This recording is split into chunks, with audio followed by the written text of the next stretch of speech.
This is the podcast for women who want to create careers and lives they love. I'm your host, Heather Fincher. Welcome to the Powerful Professional Women podcast. If you want to create a career and life you love, then you're in the right place. I'm an attorney practicing tax law in Washington, D.C., and I started this podcast because I'm on a quest to learn everything I can from successful professional women, and I want to share that journey with you.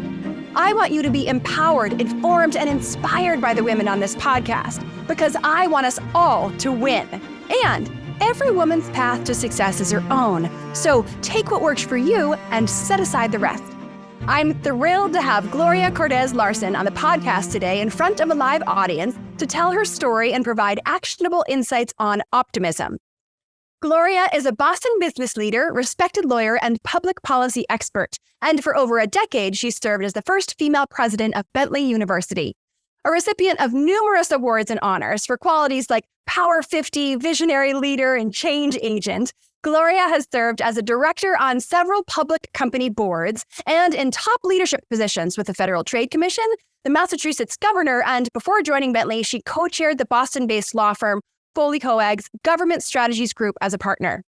While at Bentley, Gloria launched the Center for Women in Business, which the board has since renamed in her honor, the Gloria Larson Center for Women in Business. Gloria, thank you for joining us. I'm thrilled to have you on the podcast today. Heather, thank you so much for allowing me to join you. I'm thrilled, and I have to tell you, I feel more passionate than ever just hearing your introduction. This is going to be fun, and boy, do I have some career-long mistakes I've made to share with others, always in the hopes that others will learn from mine and not repeat them. I can't wait to learn from you. Let's dive right in. So, Gloria, you've had an extraordinary career, wide range of experience. I'm super excited to hear what you have to say today. We're talking about optimism. So for anyone who meets you, we can see in a moment you are filled with optimism. And Shakespeare's been quoted as saying, your greatest strength begets your greatest weakness. How has optimism been one of your greatest strengths and also one of your greatest weaknesses? Thank you for the double-edged question, Heather. Let me start with the positive side of optimism. As from the time I was a little girl on through law school and into my career, I've always been a 90% glass full optimist, always believing that the future holds great things. And at the same time, I've always brought a positive attitude, particularly when I got into the workforce. I thought having a positive attitude, knowing that I was already a people connector just by personality type, that positive attitude would carry me a long way. I also realized that along the way that there was something odd about hierarchical leadership back in the old days when I graduated from law school in 1977. Things were still almost run organizations of all types with it's sort of a pyramid where you had a reporting group in the C-suite who basically ruled the roost. And along the way, it always struck me as odd, I think, particularly as a woman. And I always thought there should be greater equity, but I also thought that the type of leadership should be about empathy. It should be about how you connect with others. You should lead with kindness. And I think empathetic leadership, one of the things I'm happiest about is that today that really is what is taught in law school and B school. And it's really what I'm seeing most good organizations, most successful organizations lead from the top with that kind of both optimism, which many studies have shown is not only good for personally as a leader, but it's really great for organizations too, to have that type of leadership. I can tell you, thank you for quoting Shakespeare. I can tell you that from time to time, I've made mistakes, particularly early in my career. And I think for too long in my first decade, I wore rose-colored glasses. And I thought, you know what? If I just go to bed tonight, pull the covers up and the pillow over my head, tomorrow things will be better. That's not how life works. That's not how careers work. And I had to realize that optimism doesn't mean, yes, you can have vision. Yes, you can be focused on the future. But you also have to be really clear-eyed about what's happening to you now, not just with mistakes, but with the type of organizational challenges that every company, every NGO, every government all face.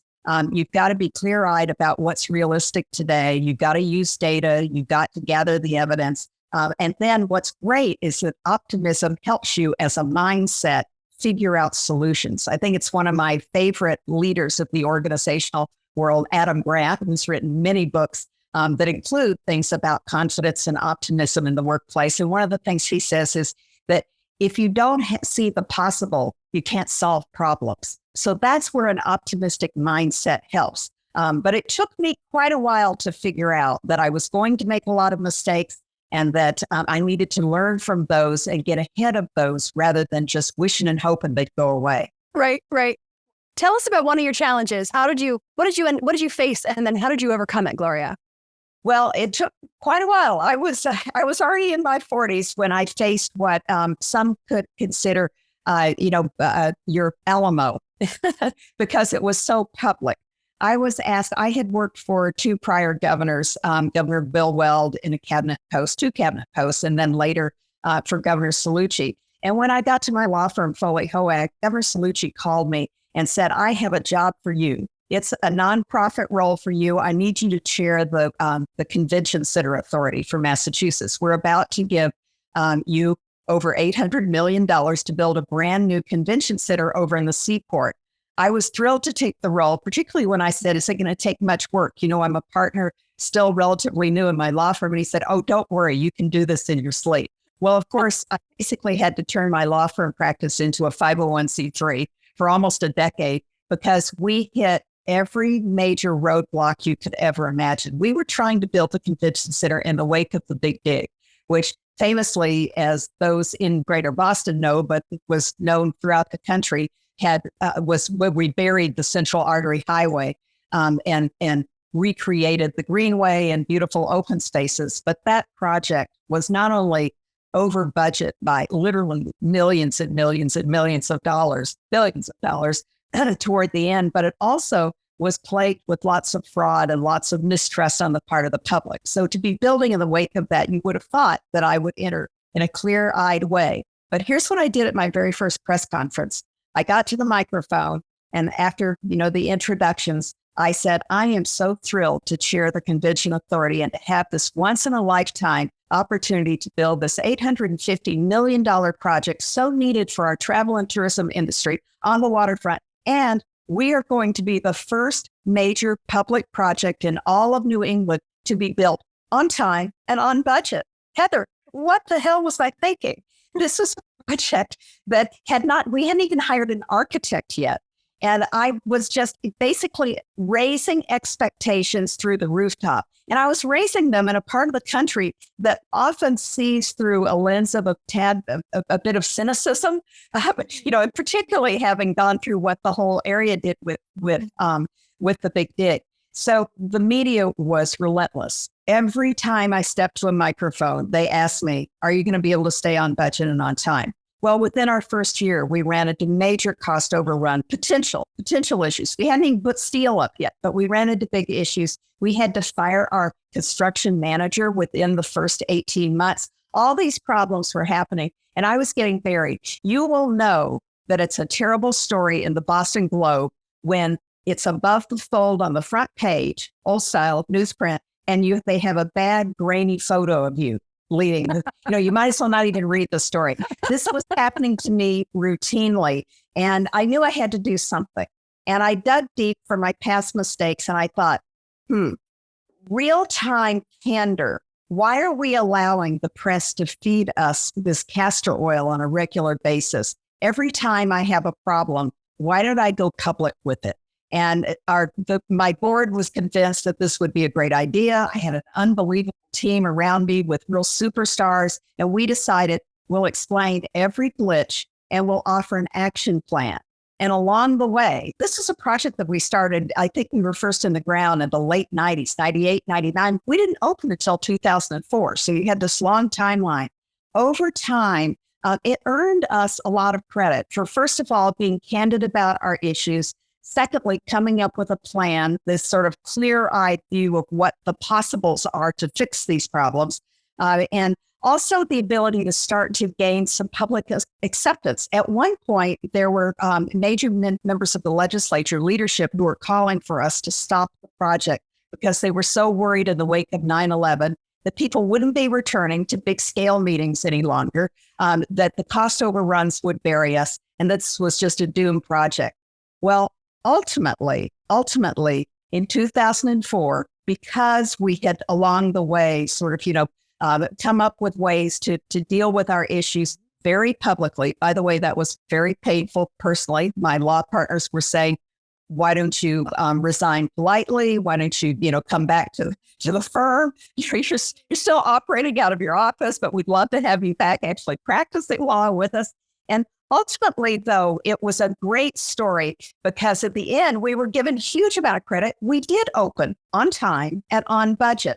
And that took just a tremendous amount of effort. And even the media, this is called, I think, damning with St. Praise. But there's a well-known journalist in Boston Globe, named Joan Vanocchi, and she's not known for writing puff pieces. And early in the process, she wrote what many people think about optimists who don't have a clear-eyed, realistic view about things at the same time. She wrote, they've named Gloria Larson, and so far, all she is a Southern cheerleader with pom-poms.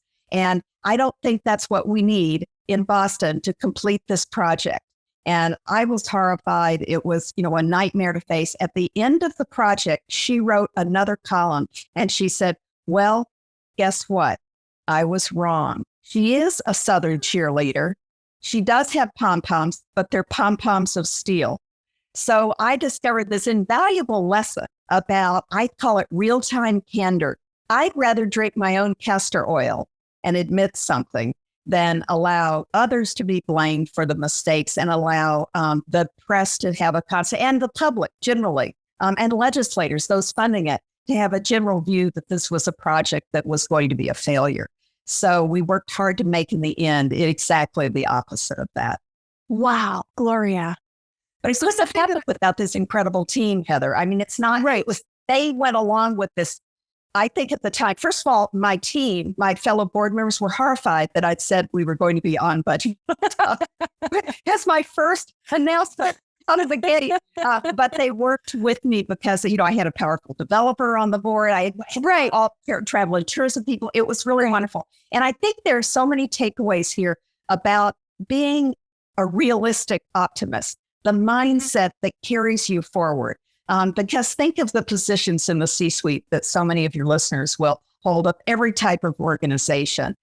If you have this ability to say what you've done wrong and move forward because you have a mindset that there are very few problems, virtually no problems that can't be resolved some way along the way. I think that carries you forward in such a powerful way. It allows you to preserve your own optimism as well as your positive mindset. And Heather, it also allows you to gather a team around you who feel like they're equally inspired to get it done. They're equally going to believe in the potential, the possibilities to cure whatever ails a particular situation. And those are things that you can carry into any opportunity that you have. And I wish I'd learned this lesson in that powerful a way earlier in my career, but goodness knows it has really held me in pretty good stead since then, because I always refer back to it. And I should say that I see this as an issue faced by companies all the time. Lawyers are telling them, you and I are both attorneys, but lawyers are often saying, keep the information so far until we have perfect information. Don't go public with things. I've seen so many CEOs stand up at the microphone in a really bad circumstance and say, well, I can't say anything publicly now. We're still gathering the evidence. And at some point, there's a balance beam opportunity where you need to just simply be as candid as you possibly can. And then after you've been candid, after you've done your mea culpas, which I've had to do many a times, including a number when I was later president of Bentley, where I had to say, I made a big mistake here. I'm sorry. Here's what we're going to do going forward. And in some cases, you have to just own it. It wasn't always my mistake. Sometimes it's the mistakes of others. But when you reach a position of authority, you have to own it. You have to be the responsible party. So even if it was somebody else's mistake, could have been your board of trustees, could have been other people in the cabinet that you're overseeing. It doesn't matter. You own it. And I think that's something that we can all learn from, whatever our position is, whether we're a team leader, we're in the C-suite, whatever it is along the way. Even in your first 10 years in the workplace, I think it's so important to learn that you shouldn't procrastinate. You need to just go live as soon as you possibly can with what's gone wrong, particularly if you've personally made a mistake, and then figure out how best to correct it and move forward, because you will have gained the trust from others that allow you to move forward. I was afraid with the convention center that I had come so close to losing the confidence of the people paying for it in the legislature, that when the then Speaker of the House said to me, I don't know if we should continue with this project. And I said, but Mr. Speaker, we have steel in the air already. The line has been cleared. We have massive amounts of steel. And yes, I know steel prices are going through the roof. We've got to do something about this project. We will, I promise you. And my promise is always, not only will I keep the public informed, but before I inform the public, I'll keep you and other leaders who consider this such a consequential project for the Commonwealth, I'll keep you all well informed. You'll hear it first from me. And I think those are things, that again, optimism and a positive attitude doesn't prevent you. And in fact, I think it compels you more than you might think to be straightforward about things as soon as you're able to. Mm-hmm, mm-hmm. And what I'm hearing you say is being optimistic, positive, without the rose-colored glasses requires a level of humility and like self-awareness, and then like willingness to be vulnerable in the correct way to admit a mistake. But when we do that more quickly, then we can resolve it more quickly. And the way that you've handled that, back to empathetic leadership, and it sounds like you inspired your team to be on board with you, that you, as a united front, would take on the current problem or resolving whatever it was. Well, I think you just summarized that really well. I would say also that for your teammates, you have to be really careful not to criticize, as the optimist and the empathetic leader, not to jump and criticize them for mistakes they have made. You don't want to do things that undermine their own confidence, their own sense of self. Of course, you want to help them learn from mistakes, but you want to help them also plan for resolutions. You want to figure out, we're a team. We're going to figure this out together. How are we going to get through this together? And I think that also inspires people. Again, that goes to a different type of leadership than the hierarchical leader who says, I own this, but heads are going to roll down below me. And I think that difference is, I'm so grateful that we're teaching now that leadership can be kinder. It's going to still be tough, but that it's still going to compel making difficult decisions. But there's no reason that you shouldn't be bringing people along with you, even as you make those difficult decisions. In fact, bringing people along with you means you're likely to get back on track far faster than you otherwise would. Right. Gloria, what other ways what other encouragements or insight can you share with women around being optimistic as professionals that can be key to our success? Well, you know what's funny? I didn't tell this story at the outset, but I think I'll go back to the beginning and just share this. I developed a lot of optimism and this positive can-do attitude for two reasons. First of all, I'm an Air Force brat and I moved a lot. I went to 8 schools before I got to college, and that either compelled me to become kind of reclusive and an introvert, or really made me outgoing. My sister and I both became extroverts, even though the voice inside me made me maybe an introvert who learned how to be extroverted. But that was really important for me because I carried that chip in my brain as I entered, college and law school and later, adult career moves across the spectrum. It always held me in good stead. The second thing that held me in good stead was 2 role models I had when I was growing up, and they're fictional characters. One was Atticus Finch, was the moral compass that he held always in everything he did and wanted to make a difference in others' lives as an attorney in small town, highly racist Alabama in the 1940s and 50s. And so his moral compass, do the right thing always. But the second compelling person in my life, I'll use this person, she still guides me, was Nancy Drew. I read all of Nancy Drew's books. She was the consummate sleuth who always wanted to help other people. It was about making a difference in other people's lives every time she solved some mystery and helping others. But also, Nancy Drew was clunky as all get out. She had that can-do spirit. She was a cheerleader. But at the same time, she had that realistic. I should have read more into those books than I likely did at the time. She was always optimistic about the future. She saw the possibility in finding solutions, but at the same time, she was realistic about the conundrums she was facing at the time. So those are two of the characters who have sort of had left this sort of sense of, why am I still an optimist this many decades later? Has a lot to do with those early learnings. At the same time, optimism, positive attitude in the workplace, empathetic leadership are definitely things that you can learn. I want anyone to tell me a great leader who was a genuine pessimist, who thought that the doomsday was always about to happen, that it wasn't, even those who had been in leadership positions, usually along the way, that turns out to be one of their greatest failings. Something else that I like in what you're saying, I guess circling back to something, the meaning from your story is, and people are more forgiving in the end too. Like the woman who wrote the article before and after, and it's like you had people on board. It's like you almost were collaborative and moving forward with more than just your team. People were more open. Oh, it changed everything. Even the press conferences got easier to do. First of all, I discovered I enjoyed drinking my own castor oil. It was just not that big of a deal. And that admitting there's something you can get used to, saying, this is the challenge. Here's what we're going to do. As hard as much as you're, afraid to take the mic before you start, it got easier and easier to do. But also we started to develop a following. The Chamber of Commerce, Mayor Menino, the Governor Cellucci, of course, was a longtime fan, then later Jane Swift, and later other governors who followed.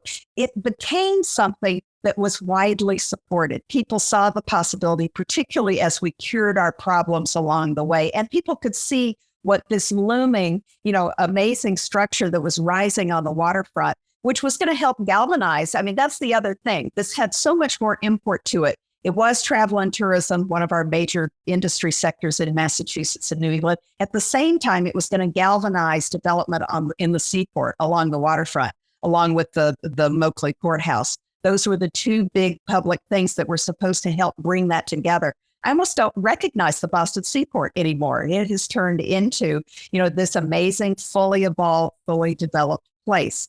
And it's really in part of credit to the investment in public infrastructure. Right. Gloria, we'll wrap up this episode now. Thank you so much for sharing your story, experience, and insights with us. I also want to thank our live audience who have been with Gloria and me today for all of your support and positive energy. And I'm grateful to each one of our listeners. I hope you leave this episode inspired and empowered to be your most powerful professional self.